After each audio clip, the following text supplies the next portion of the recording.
अस्सलाम वालेकुम नाज़रीन, मैं हूं मरीम खान और आप देख रहे हैं पाक न्यूज़ टीवी। खबर शामिल करते हैं। अजीम सूफी बुजुर्ग हजरत लाल शहबाज कलंदर का 773वां सह रोजा उर्स आज से शुरू होगा। मुल्क भर से ज़ायरीन की आमद का सिलसिला जारी है।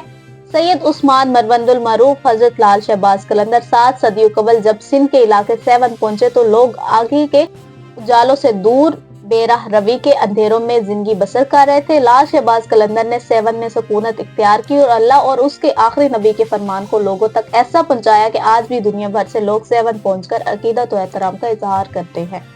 लाल शहबाज कलंदर के 773वें सालाना सह रोजा उर्स के लिए जिली इंतजामिया की जानिब से इंतजामात मुकम्मल करने के दावे किए गए हैं। डिप्टी कमिश्नर जामशूरा गजनफर कादरी का कहना है कि 19 फरवरी तक जारी रहने वाले उर्स के मौके पर सिक्योरिटी के भी खसूसी इंतजाम किए गए हैं। हजरत लाल शहबाज कलंदर के 3 रोजा उर्स के मौके पर गवर्नर वजीर आला सिंध हाजिरी देकर चादर चढ़ाएंगे, जबकि आने वाले जायरीन के लिए मलाखड़ के मुकाबले, सगड़ों की कचहरी, अदबी कॉन्फ्रेंस, दस्तकारी की नुमाइश भी की जाएगी।